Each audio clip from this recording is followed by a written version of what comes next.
Omukulembeze w'ekibiina kya NUP era akwatidde ekibiina ekyo bendera ku bukulembeze bw'eggwanga Robert Kyagulanyi Ssentamu yeeweze nti tagenda kuyimiriza nkuŋŋaana ze wadde ng'eriyo abamusabye nti ayimirizeemu katono olw'obulamu bwe.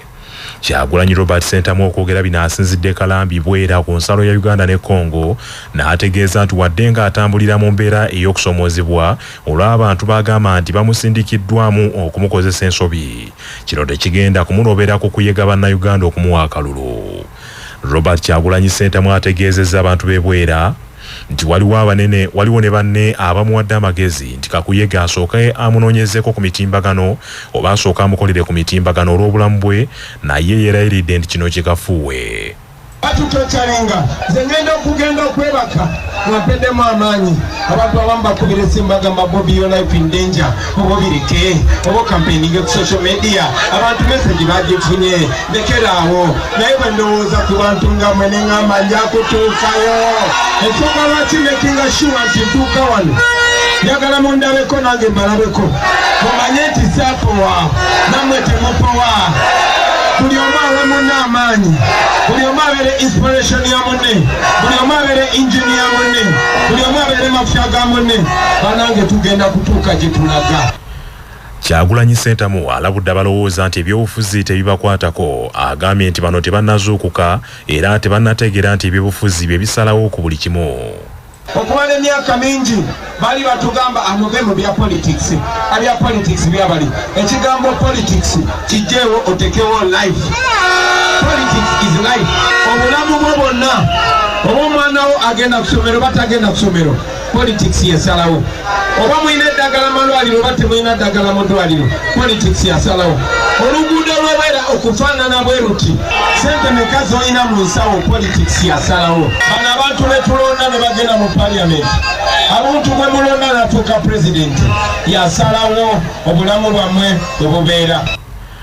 Ate akwatidde ekibiina kya FDC bendera ku bukulembeze bw'eggwanga James Nathan Nalamafabi atuuyanidde mu disitulikiti y'Rukungiri gy'abadde anoonyeza akalulu abantu batandise okumuŋŋoola nga bamubanja retired Colonel Dr. Kizza Besigye era abangi batandise n'okumulangira nti yalya olukwe mu Dr. Kizza Besigye kaakano ali mukomera. Nalamafabi asinziddeeyo n'awanjagira bannayuganda nti mu kalulu akajja bakyuseemu balonde enkyukakyuka ng'agamba nti emyaka 4 NRM gy'emaze mu buyinza byetesobodde kukola tekyabiyinza mu myaka 5 egijja.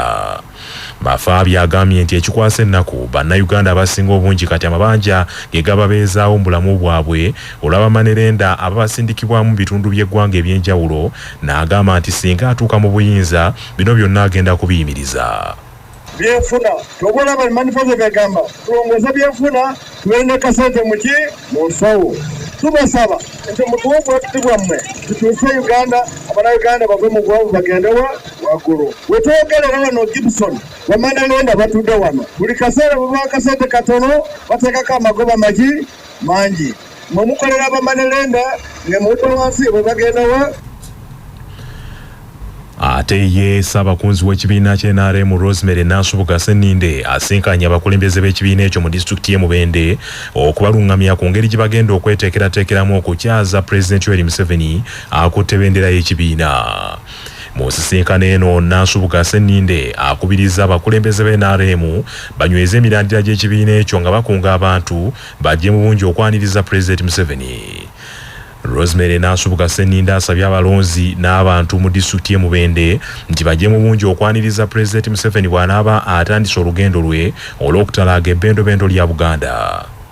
Yonna gye tutambudde abantu baniriza bulungi pulezidenti naye nga okwaniriza kwa pulezidenti kuno abantu bannayuganda basinze okulaga nti ddala baniriza pulezidenti kumwebaza bwebaza. N'olwekyo tusaba n'ab'e Mubende ab'e Buganda mikwano gyaffe omukulu tumwanirize n'essanyu tumwanirize nga tulaga nti ddala tuli basiimu olw'okutukuumira mirembe kubanga ndooza Buganda kye kitundu ekyasinga okukosebwa mu lutalo olwaleeta emirembe gya Uganda. Pulezidenti Museveni olwaleero awumuddemu era nga wakuddamu okukuyega abalonzi ng'atandika ebbendobendo lya Buganda era wakutandikira mu bitundu ebyekasambya mu disitulikiti y'e Mubende ku bbalaza ejja. Kamisona wa Parliament era omukulembeze w'ekibiina kya Democratic Front ow'ekitiibwa Mathias Mpuuga Nsamba agambye nti omulimu gw'omubaka wa Parliament agumanyi era nti okumulangirira nti ye namba 3 mu kuteesa mu Parliament tekyagudde bugwi. Omusasu waffe Ssaalongo Edward Tomusange Kayinja katuwa ebisingawo. Owekitiibwa Mpuuga era nga ye mbaka wa Nnyendo Mukungwe mu ssetteeserezo asinzidde mu nkuŋŋaana ezinaamuzza mu Paalamenti zaakubye emizinga ne ku ssaza ng'agenda aperereza abalonzi bamulonde n'agamba nti eggwanga ligenda mu kulonda naye ng'amateeka g'ebyokulonda ge yagamba banne gakyusibwe ne bagaana y'ensibuko y'okubba obululu. Owekitiibwa Mpuuga agambye nti talina mutawaana n'abamwesimbyeko nti kuba ddembe lyabwe okwesimbawo ne bagwa. Okumpandikako ennaku bbiri eziyise ng'omu ku basatu abasinga mu Paalamenti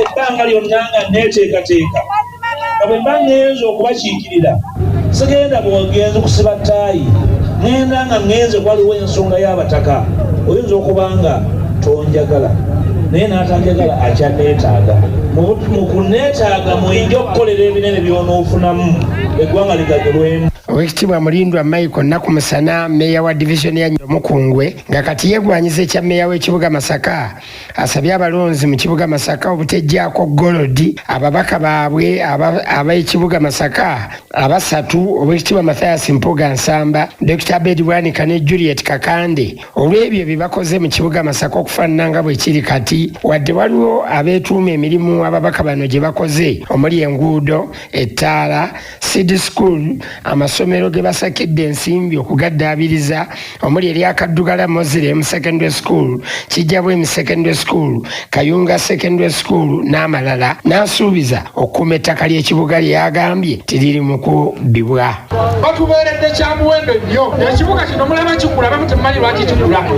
Ekisooka babaka ba Paalamenti bwe ssente ze tukozesa wano ntono nnyo eziva mu musolo guno oba ku tusolozo. Ssente ezisinga obungi tuzijjawa mu gavumenti eya wakati naye bano tebasobola kusumagira nga bajeti ya Uganda ekolebwa ne bataleeta mugabo gwaffe gwa kibuga Masaka. Gavumenti ya Bungereza erangiridde nti ekalize nnatti ku baduumizi b'abalwanyi bana ab'akabinja ak'amagye ag'ewaggula aka Rapid Support Forces abalumirizibwa nti ebeenyigidde mu kittabantu ekyabadde mu kibuga El Fasher ekiri mu nsi ey'e Sudaani okusinziira ku kiwandiiko ekifulumiziddwa olwaleero. Abantu abakalikiddwa natti kuliko Abdulrahim Hamdan Dagalo ngono yamyuka omuduumizi ow'akabinja ka RSF era nga muganda w'omukulembeze w'akabinja ako General Hamdan Dagalo nga ye muganda w'omuduumizi w'omukulembeze w'akabinja ako General Hamideti era nga omukago gwa Bulaaya yono gwamukaligadda natti mu Novemba w'omwaka guno. Gavumenti ya Bungereza era erangiridde natti ku baduumizi b'amagye abalala basatu okuli Jeddo Hamdan Ahmed ng'ono muduumizi w'akabinja ka RSF akatigomya abantu mu bitundu eby'obukiikakkono bw'ekibuga Darfur wamu ne Brigadier General Al-Fatah Abdullahi Idris n'omuduumizi w'amagye ag'oku ttaka Tijan Ibrahim Moussa Muhammadi. Bano gavumenti ya Bungereza eragidde nti tebagenda kuddamu okufuluma ggwanga lyabwe ku linnya kigere ku ttaka lya Bungereza era nga n'ebibugaga byabwe biri mu Bungereza biboyeddwa. Gavumenti ya Bungereza erumiriza nti bannamagye abo era abalwanyi balina omusaayi gw'abantu mungi mu ngalo zaabwe kale ng'e Bungereza tebakyetaagibwayo.